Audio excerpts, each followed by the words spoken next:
Hello everyone, my name is Rebecca and welcome back to my Pixel Quest, where we're continuing with our totally blind playthrough of this first game in the Ace Attorney Investigation series. And we're in the first case and I'm already loving it and also learning a lot.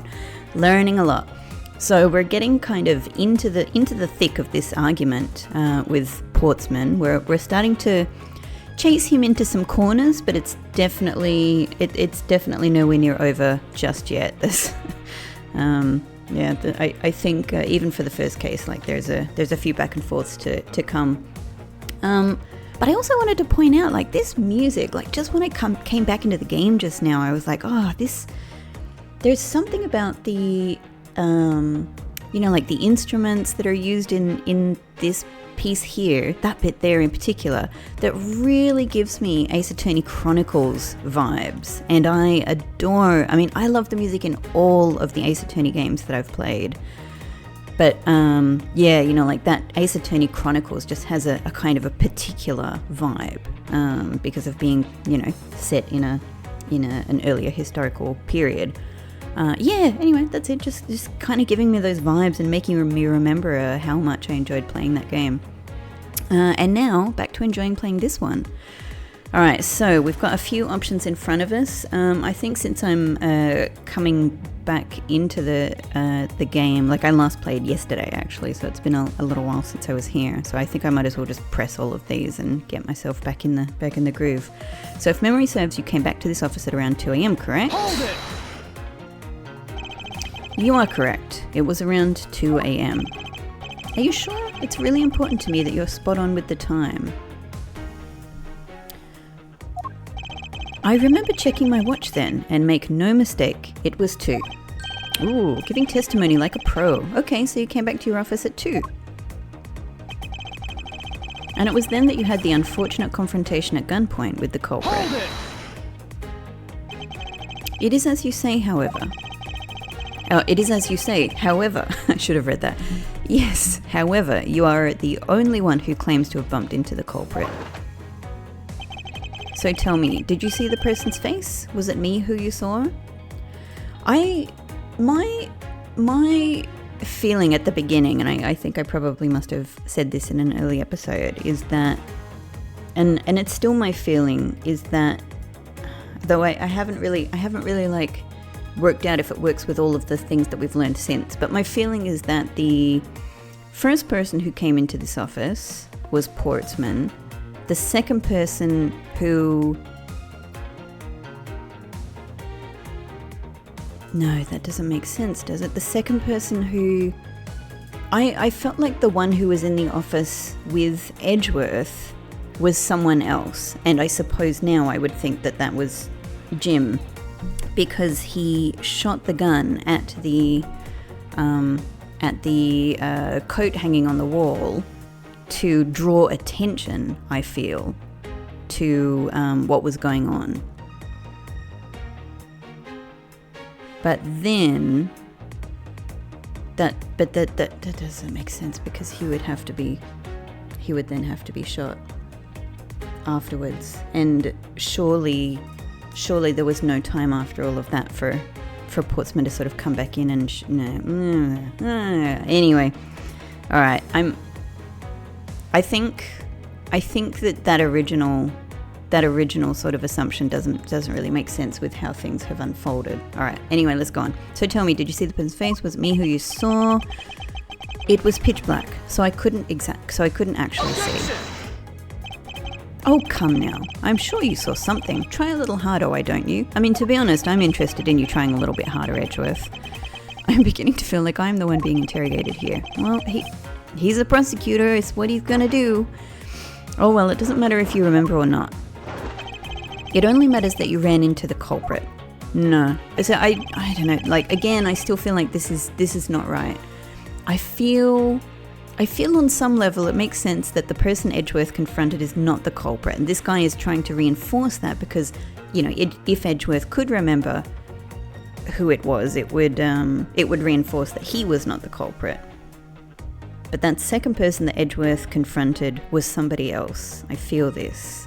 I just can't quite make sense in my head about how that all plays out.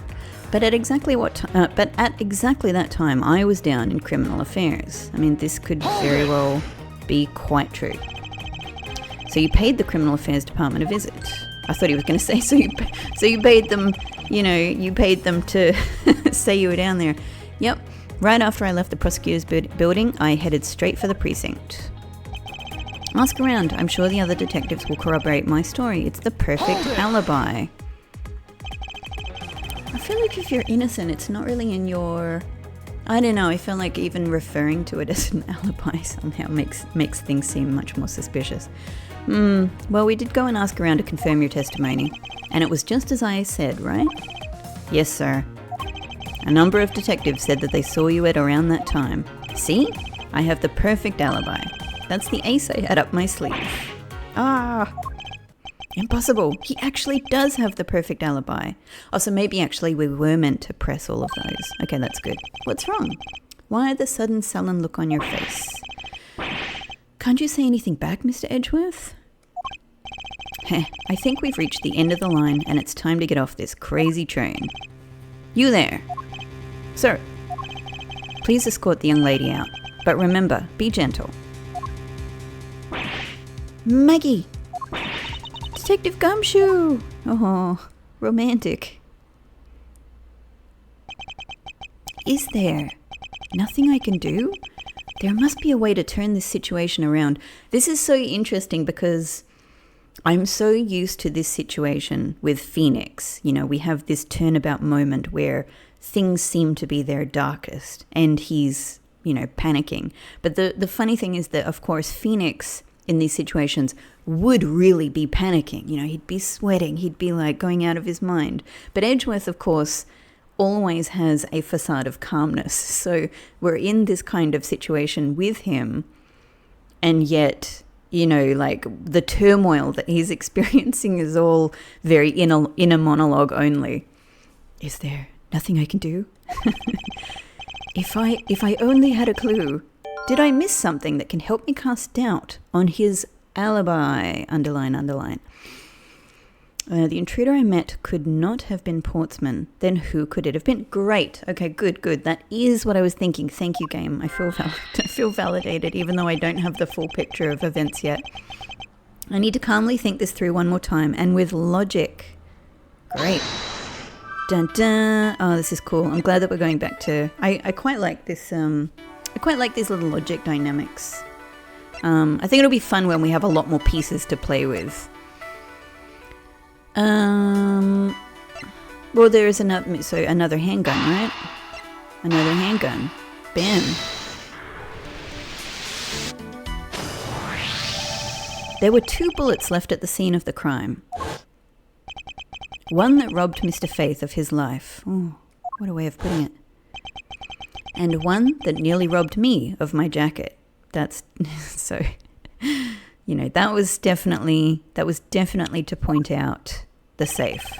However, the murder weapon only shows signs of being fired once, meaning that it is entirely possible that a second gun was used in my office tonight. But seeing as how the killer had to steal Mr. Faith's gun, I doubt the killer had another gun up their sleeve. Therefore, Faith is a detective, right? So it makes sense why he had a gun, and Gumshoe has had many conversations with us about detectives having guns and all of that. Therefore, the second gun could have been the property of an entirely different person. Which could mean that there was another person, excuse me, who paid a visit to my office tonight. Maybe the victim and his killer weren't the only visitors to my office tonight.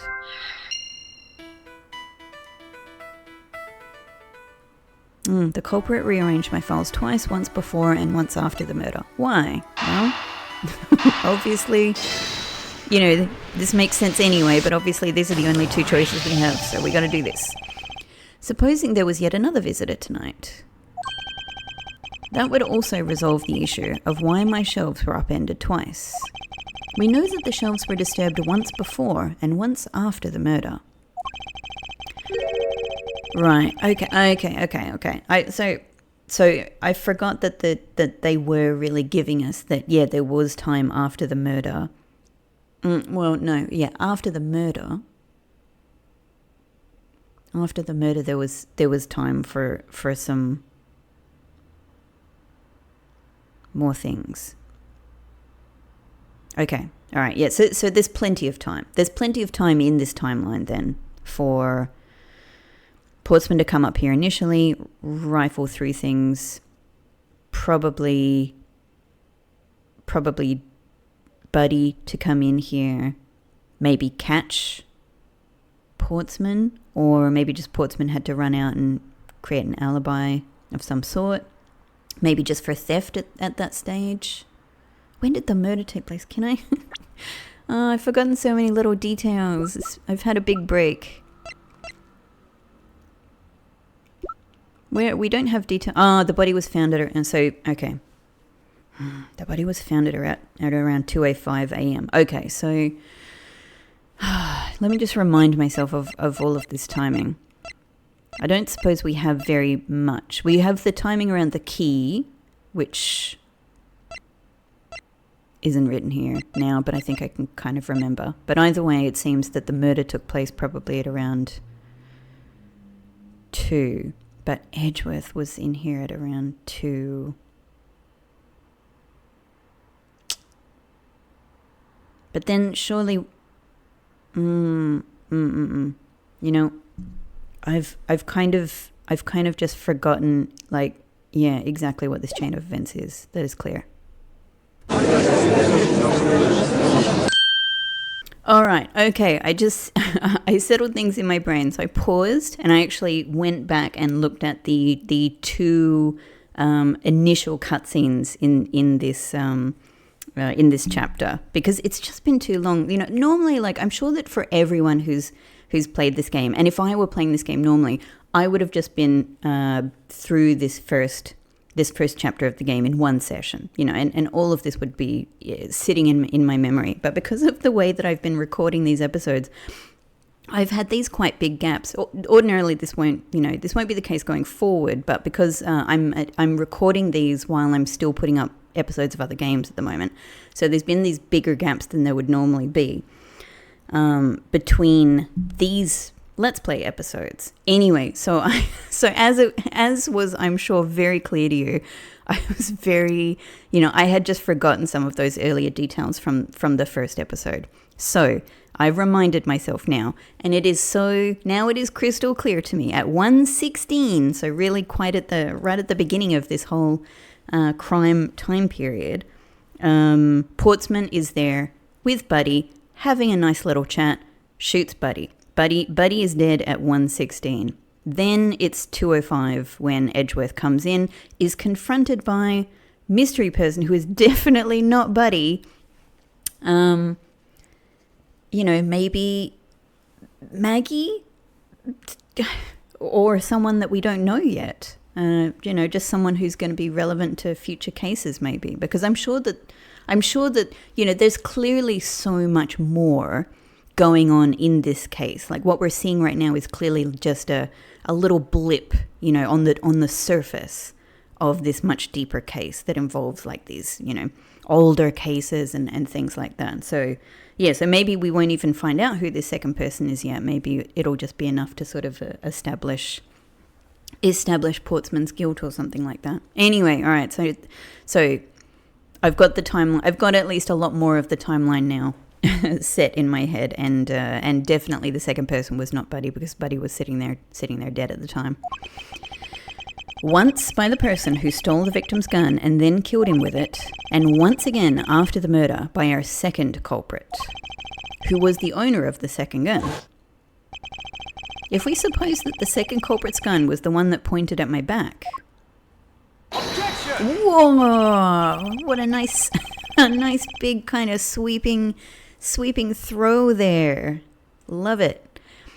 Nice one, Edgeworth. Mr. Portsman, it seems that I need to amend my assumptions regarding this case. I had to do this as well, Edgeworth. So you and me both. We're on the same team. Great, so you've finally come to your senses. Mr. Edgeworth, Sir, what are you saying? I should have put more drama into that. This has been a big misunderstanding on my part from the start. I had assumed that the person I ran into was the killer, but that may not be the case. What do you mean? The person I ran into was just your average thief.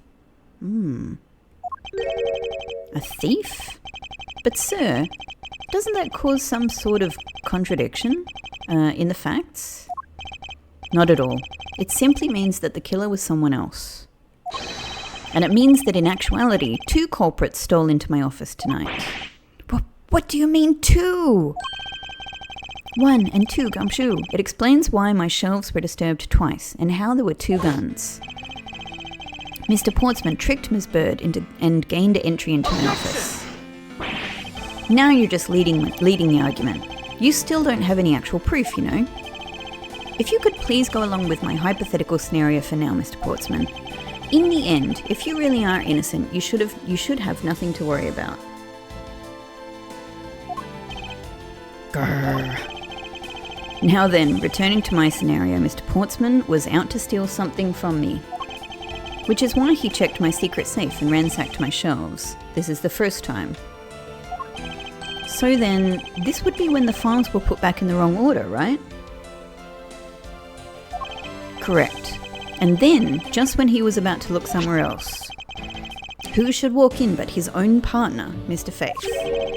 But why did Mr. Faith come into your room, sir? He probably had business with Mr. Portsman, which is why he was in the area. But that's when he noticed sounds coming from my office, would be my guess.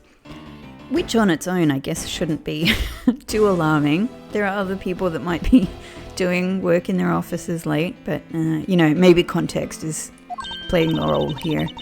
Oh, because you were supposed to be away, right? I guess he could have known that. Excuse me. And he must have thought it was odd, so he came into the office to check it out.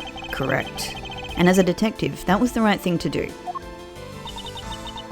But when he came in, he found his own partner standing there. Because it was Mr. Portsman, Mr. Faith probably let his guard down. But Mr. Portsman was not so merciful as to let him leave alive. He waited for a chance and stole Mr. Faith's gun from him, and then he killed him. He silenced Mr. Faith for catching him in the act of stealing. Oh, dude. It's not going well for you, and you don't have a very good poker face. Surely, you are an early game villain. This was the moment in which the first shot was fired, the one that landed in my files. Following that, Mr. Portsman wiped the gun down and left it behind as he made his exit. He could afford to do that because he had also left the fake dying message behind. You're such a complicated troublemaker, you know that? Well, if things were as simple as that, then all would be solved. However, there was yet another visitor to my room, and this is where it gets complicated. It sure did for me. There was another visitor, sir? Yes, and this other person's objective was also to steal something from me. Now then, even after Mr. Portsman left, the door to my office remained unlocked. However, this new visitor had no way of knowing that, and so they stole the master key from the security guard's room. And then entered my room and searched through my shelves. I hadn't thought about that. Nice one, Edgeworth. This was the second time they were disturbed, and it seems the thief found their prize. The stolen O file, right, sir? Correct. Only, just as the thief was about to leave with the file, I appeared. The thief then threatened me with their own gun and made their escape. The second bullet was fired during that brief encounter. Are you implying that that they seriously did shoot that painting just as a vague threat and not to call attention to the safe? Maybe. I mean, maybe it's just that Edgeworth, while he's coming up with this story, hasn't really considered that part yet. Or maybe it really is like that. So the shelves getting messed up twice and the 2 bullets. It was all because 2 different people were doing those things at 2 different times. Now, as unbelievably unlikely, like such a crazy coincidence as this sounds, What I'm imagining is that when we find out more about whatever this larger story is, there's probably something that prompted both of these people to do this at the same time. So something must have just happened to make both of these people think they need to get their hands on this file. Maybe it was even that someone anticipated that Portsman would be coming here to steal this file, and so they thought, well, I need to steal it so that he doesn't steal it. So two people working at odds, against each other. Precisely. So now do you see, Mr. Portsman? The person I met was just a thief, and was not in fact Mr. Faith's killer. Your alibi for the time frame in which I ran into the other person is now irrelevant, because we now know that the murder took place during the first culprit's visit.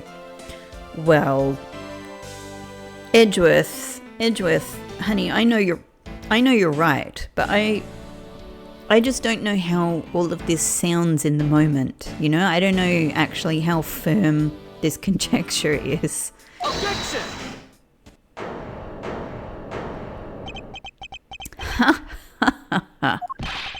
What's so funny, pal? Absolutely splendid. Your scenario explains everything. Of course it does. It's Mr. Edgeworth after all.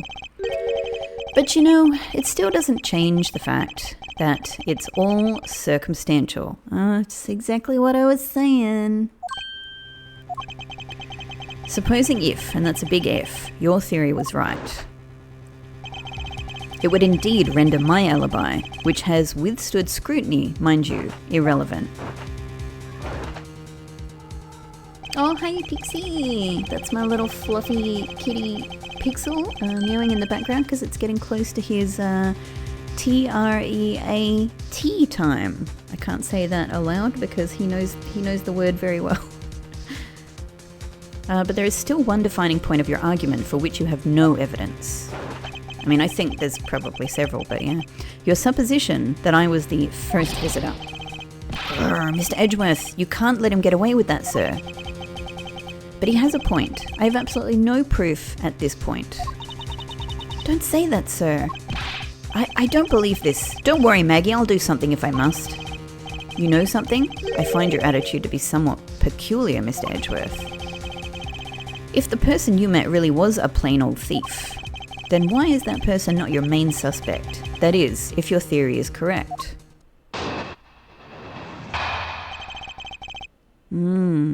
Portsman's alibi part 2. That thief you ran into should be a real suspect, wouldn't you say? We should be out there looking for that thief right now. They might still be nearby. I hate to repeat myself, but as I've already said, I was training in my room. And when Jim came to deliver some evidence to me, I was down at Criminal Affairs. So I can't be expected to know what happened around here after I left. So you think we should be out there looking for the thief? Of course, now isn't the time to be having these dead-end discussions. Sweat, sweat, sweat, sweat, sweat. I don't think it's at all dead-ended if I find your alibi to be fascinating. Let's continue where we left off, shall we? Oh, dude. Oh, you're crumbling. I know he's lying. I know he was here at the scene of the crime. I just have to find a way to prove it. So it sounds like it might be related to knowledge that he has or something. Just from the argument he made. That thief you ran into should be a real suspect, wouldn't you say? We should be out there looking for the thief right now. They might still be nearby. I hate to repeat myself, but as I've already said, I was training in my room. And when Jim came to deliver some evidence to me, I was down at Criminal Affairs. Alright, this may be the thing, because what information does Jim actually include?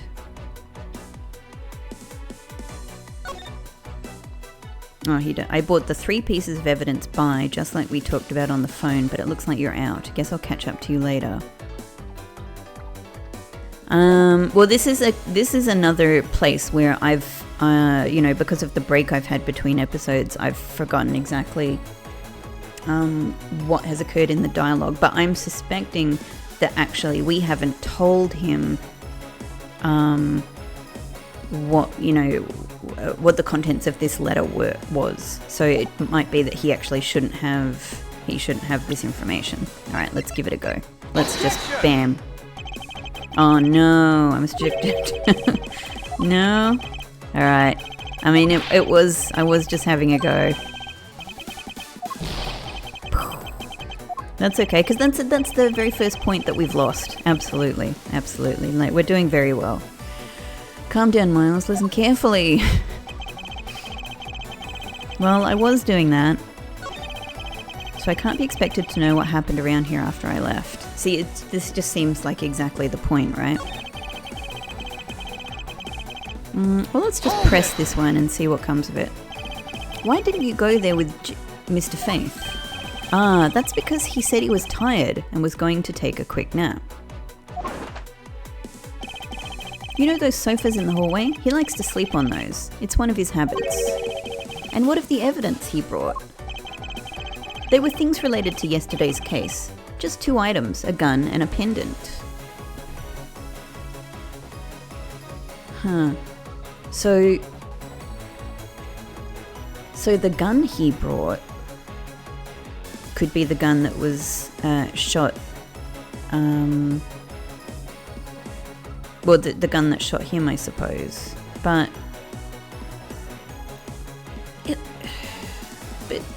should it have a bullet in it? If it's being carried as evidence, that seems like really poor, detective process, poor police process. Okay, and a pendant. A pendant, eh? Interesting. This piece of testimony seems too crucial to let slip through the cracks. There we go. Alright, he bought me 2 items, a gun and a pendant that are related to yesterday's case. So we can use this. Only 2 pieces? I believe the proper phrase here is, you fail. Excuse me? You fail as a prosecutor, Mr. Portsman, as you intend to keep evidence hidden from me. What are you talking about? I haven't hidden anything from you. Well, here's a piece I think you should read carefully. Ah, it says that Mr. Faith was bringing 3 pieces. Yes, and this is the victim's real dying message to you, Mr. Portsman. I can't believe to get tripped up by simple arithmetic and a simple sentence. Where is the missing piece of evidence? You have it, don't you? Only the guilty would make such a face. I mean, finally, we're calling attention to his incredibly guilty-looking face. Detective Gumshoe. You don't have to say it, sir. I'll pat the guy down from head to toe. Don't come any closer. I'm warning you. This is all part of the investigation, pal. So don't even think about stopping me. No! Hey, what's this? He had this on him, sir. Oh, VHS, nice. Despite what you said, it would appear that you do have something to hide. But why would he hide something like that? There's only one reason why anybody would hide evidence of this caliber. Because it would unequivocally point to that person himself as the real killer. Let's examine this videotape in a little more detail. For the section of the tape that will drive the last nail into his coffin. Oh. Ah. Yeah, because I was thinking like, what, unless Edgeworth has a security camera in his room, which obviously he doesn't because he would have thought about it before now, what is going to be on a videotape? Playing the tape itself doesn't really seem like it would have any real relevance to this particular event. But there we go. Nice. Yes, and I believe this is what the good prosecutor was trying to hide from us. This blood is still fresh. You mean this might be Detective Faith's blood? No, you've got it all wrong.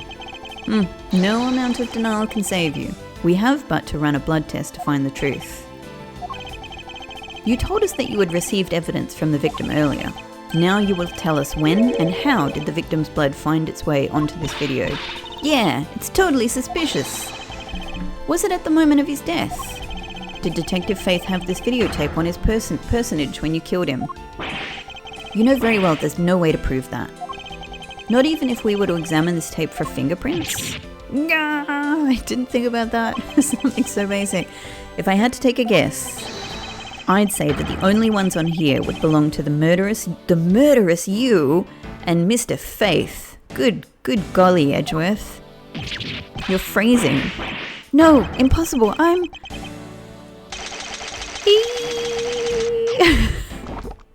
Oh, dude. That's not good. His teeth. High prosecutor's officers. Right, yeah. Why am I reading that? Mr. Portsman has been placed under arrest for the murder of Detective Betty Faith, sir. Simple as that. There are... So that was enough to get him. And now we have so many loose threads to ponder over in future cases. Amazing. Mr. Portsman has been placed under arrest. Very good. And the results we got back from the lab techs on the tape turned out to be real solid, sir. The blood work came back and it was definitely Mr. Faith's blood on there. And as a bonus, they were also able to lift a few of Mr. Faith's fingerprints as well. Thank you so very much, Mr. Edgeworth. I still can't believe I got to see your cool deduction skills outside the courtroom. I'm impressed beyond words, sir. It was nothing. I'm just sorry you got caught up in a murder in my office. Please accept my apologies. Oh, it was nothing, really. Compared to what I've been through, I mean. This is probably true. This was over pretty quick for her. I consider myself lucky that it was only a burglary and a murder this time, sir. If it had been a hold-up or a hostage situation, I'd have thrown my hands up in the air. I think I'm finally rising up from a goddess of misfortune to just an unlucky person. Something tells me we should have hired a different person for security detail. You know something, sir? That Mr. Portsman really was one corrupt prosecutor. And why would you say he was corrupt? Well, I heard that there were a number of suspicious things related to his court cases. There's even rumours about how some of the evidence he uses is forged, sir. Forged evidence, huh? And they say he even decided not to prosecute a few cases for some really vague reasons. Ooh, that guy was a complete disgrace to the entire profession. So was he on the take? We never did get around to asking what his reason was for breaking into my office. Yeah, whenever we get near that topic, he just clammed up. Although, we can be pretty certain that it was to steal something. This is just between you and me, sir, but there's a rumour that some sort of huge organisation is involved behind the scenes. Oh? Well. With Mr. Portsman not willing to divulge anything, it certainly lends credence to that rumour. It would seem that we haven't heard the last of this. I should think so. Look at all of the literal things visible in this office that are still massive red flags. And I still haven't looked at that tea set. Huh? Then Mr. Portsman isn't the bad guy? I didn't say that. But rather, there are still many more mysteries for us to solve. For example, we still haven't figured out the significance to this piece of evidence. Surely this, right? Take that! Take that! The person who stole this file, the other villain of the night. Yeah, I wonder who it was. And what happened to the stolen pages? I wonder, who in the world was it that held me up at gunpoint? Mr. Edgeworth, sir. Yes? I came across this while I was processing your office earlier, sir. Oh, now you're telling me. This card. Mysterious organization? What is it, sir? Is that a bird or something on there? It's not just any bird. It's the Delta rune. It is the mark of the raven. A three-legged raven, huh? Even you should know what this is, detective. Oh, it's about that thing, isn't it? The great thief everyone's talking about. Yes, it is the mark of the great thief, Yatagarasu. Ooh, what a cool name. Under the mark of a legendary bird, the Yatagarasu is noble to the end, a modern Robin Hood. Yatagarasu haunts embassy. The noble Yatagarasu vigilante of the business world reappears. Ooh. Labeled mysterious and phantom-like, the Yatagarasu appears and vanishes at will. Though we don't know much about this thief's ultimate goal, we do know the targets. The Yatagarasu reappears, corporate dealings exposed. Speedy Times, great thief. The Yatagarasu likes to find and make public evidence of corrupt dealings of all sorts. This guy sounds awesome. The theft is always performed in silence and always with perfection. Dang. Once a target is chosen, no dramatic calling card or announcement is sent forth. But he leaves a calling card. Instead, the chosen corporation is infiltrated without even the target noticing. Some days later, the evidence that was found is sent out to the mass media. Along with this single card, although it has been a while since the Yatagarasu's last appearance. Hey, Mr. Edgeworth, look, something's written on the back. What? Let me see. It's the location of where the thief put the stolen files.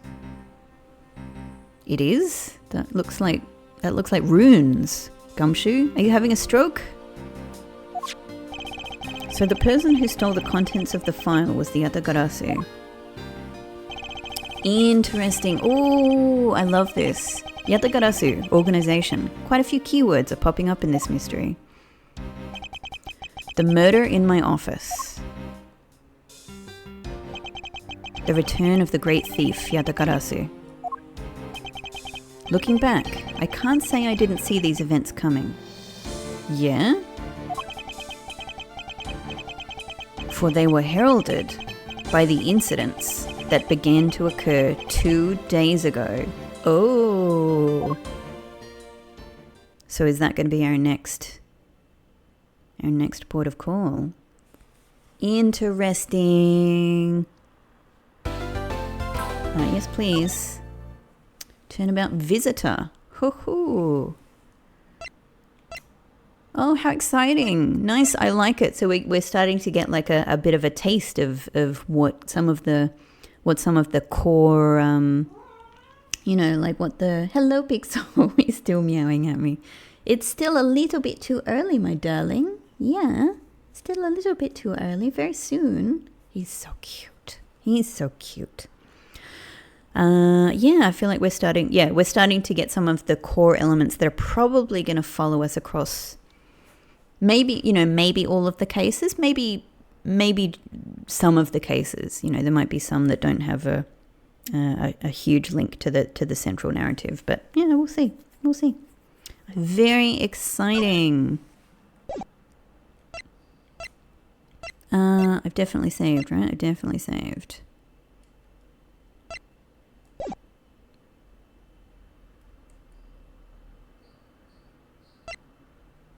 Dun dun. Well, could that be Yatagarasu? Could. I don't know. I mean, there's some similarities, maybe. Yatagarasu's kind of silhouette had more like spiky hair that seemed to go up, but that could have been the wind blowing. It looks like they could have sort of sort of a little spiky winged cape, but then again, I felt like the cape in the other one was bigger. Anyway, let's go. Turnabout airlines. Airlines. Very interesting. All right, second case. Now it's business. No more silly mistakes. No more tutorials. We're getting into the serious stuff here. Whoops. The return of the great thief Yatagarasu. Thinking back, everything began on that fateful day 2 days ago. God, I love this music and sound design. 2 days earlier. Oh, Edgeworth, no! It's about to get on your jacket. Oh, that's extremely red wine. Let me look at the details. Too fast. Go you. Or Goyo. Yes, everything began high up in the air, 9,000 feet in the air to be precise. Wow. Do we get to investigate on a plane? We are currently experiencing some slight turbulence. We are asking all passengers to please return to their seats and fasten their seatbelts. This is one wackadoodle plane. Wow. Edgeworth, were you on this plane? But that's wine, right? You're not fooling me, that's wine. Maybe. No, maybe that's blood. No, that's wine. Here lies Ugo Hughes. He lies here? Sorry. The body is there? On the plane? In that elevator? This plane has an elevator. This plane has a bar? A piano? Edgeworth, why are we on such a fancy fucking private jet? Jeez. Like, this is very, this is very rich people flying, in the early 20th century or mid-20th century. Crazy. All right, March 12th, 6:13 a.m. 6:13 a.m. Rebecca, remember the time, 6:13 a.m. So very early. Who is having wine at 6:13 a.m.?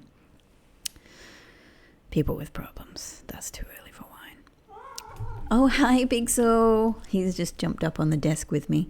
I'd better go and give him his things. This will be 1 second for you. All right, I'm back. Pixel is very happily chomping down his treats. So, March 12th, 6:13 a.m., flight G390, first floor, lounge. Look at these freaking columns.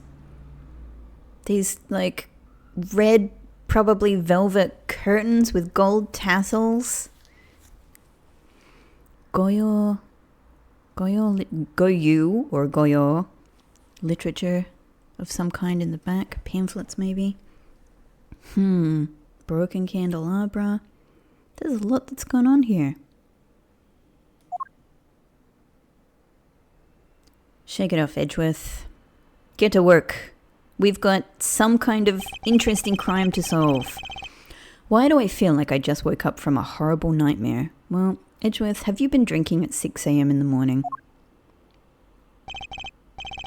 6:13, huh? Guess I was out cold for about 10 minutes. Huh, slight turbulence indeed. Ladies and gentlemen, we are currently experiencing some slight turbulence. For your safety, we ask that you return to your seats and fasten your seatbelts. I suppose turbulence is to be expected on a flight. He seems annoyed, begrudging about the fact that there's been turbulence. I mean, it did completely knock him out for 10 minutes though, so that's, that's fair.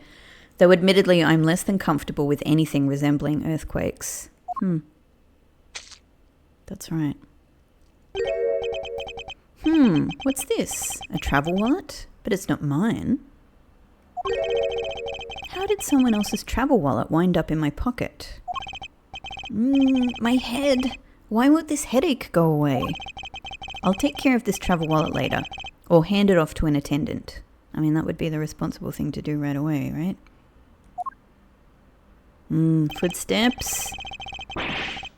Oh, from earthquake-like turbulence to an elevator. Oh no, poor Edgeworth. Yeah, he does have a history of trauma.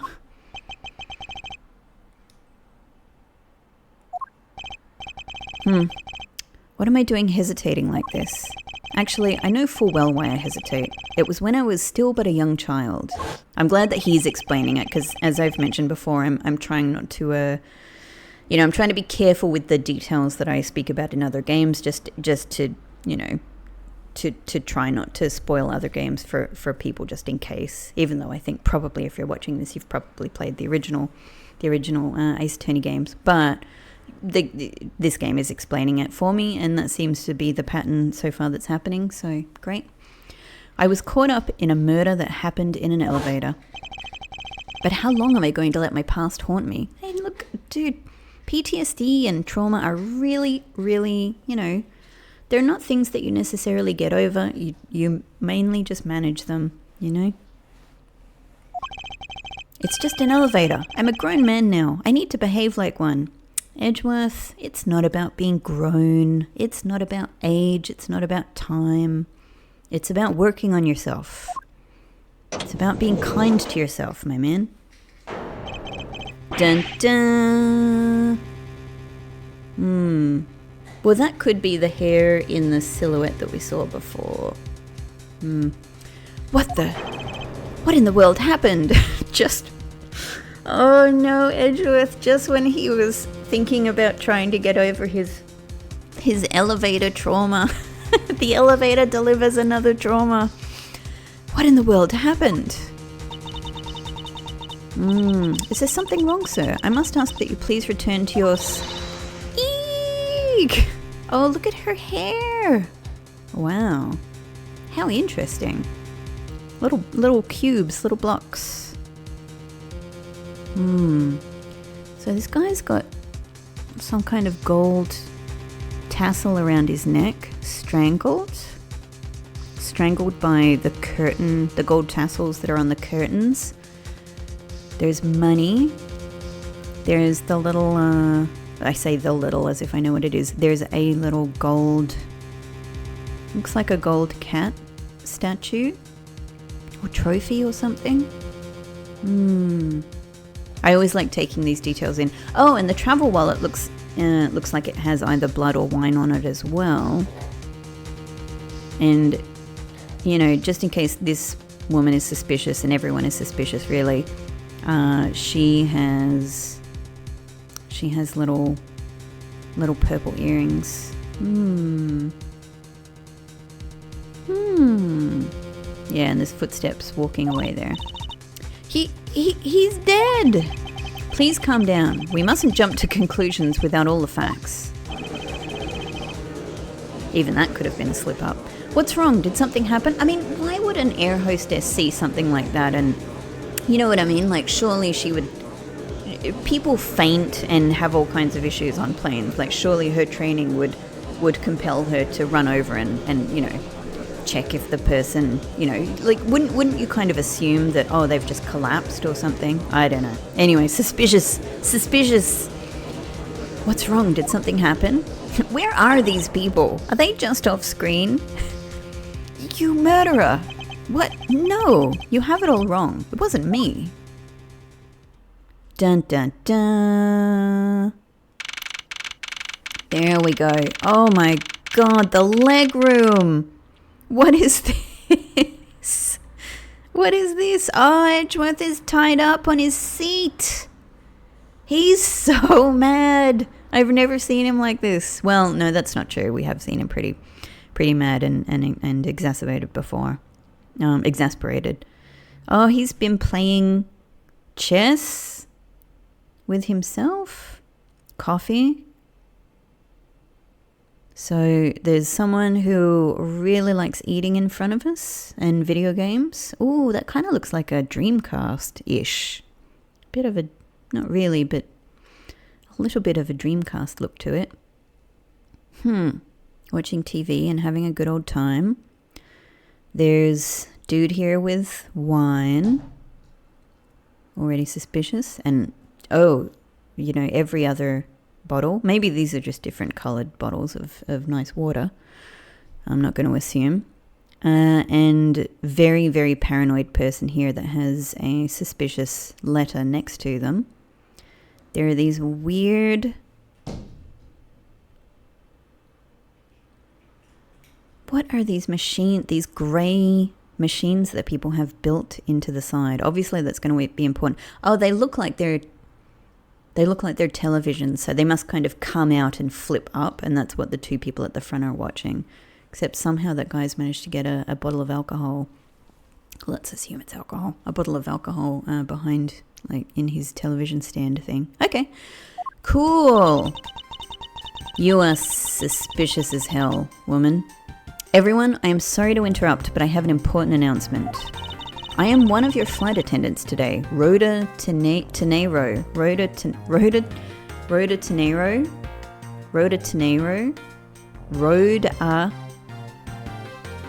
Tenero. Unfortunately, we have just had a minor accident on this flight. An accident? Don't treat us like we're stupid. I caught a glimpse and it was a murder. What? Murder? What's going on with this flight? Everyone, please calm down. There's no reason to panic. This flight will stay on course and make its scheduled landing. We are still currently in the middle of a rough patch of turbulence. So until we are out of this area of turbulence, I ask that you please remain seated. But someone was killed, right? I mean, what about the killer? Let me off. Let you off. Please. There is no need to feel threatened. We have already apprehended the culprit. Dun dun. I ask that everyone please remain calm. What the heck is he talking about? Why should we remain calm? My name is Miles Edgeworth. I'm a prosecutor and I assure you I am not the killer. Oh, that's fine then, random prosecutor stranger that we don't know. That's a really good argument. I mean, you know, you are innocent, Miles, and we love you. I love you. You're great, and these people should learn to love you. But in the moment, this would not be a convincing argument.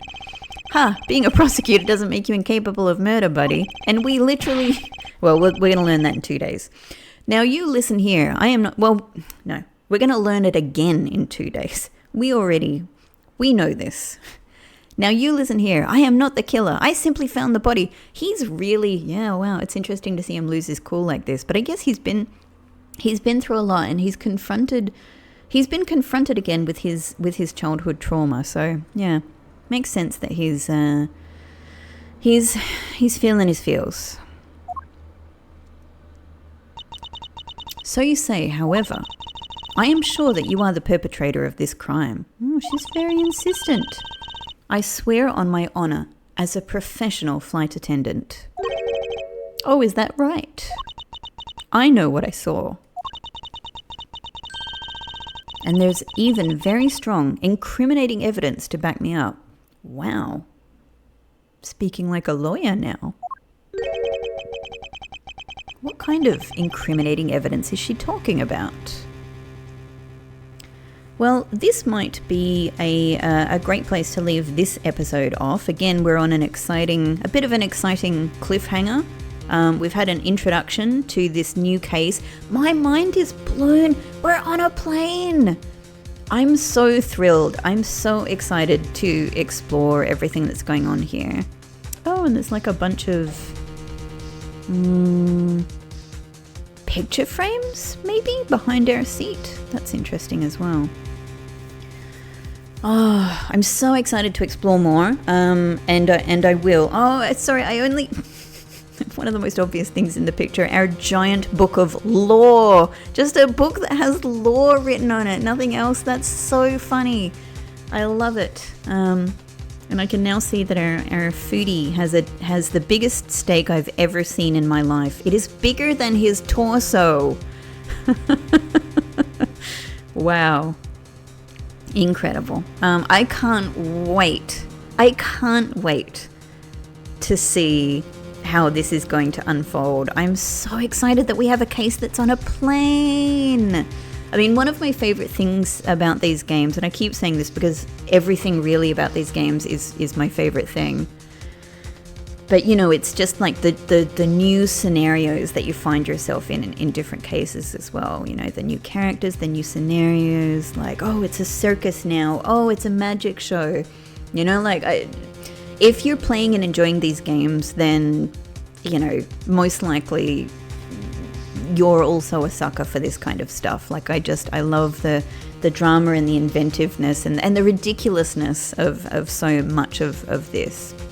How the ridiculousness is interwoven with genuinely compelling mystery. Yeah. I'm having such a good time. Well, I will see you in the next episode. Thank you so much for watching and following along, and I hope you're as excited as I am to watch this play out. So see you then. Bye bye.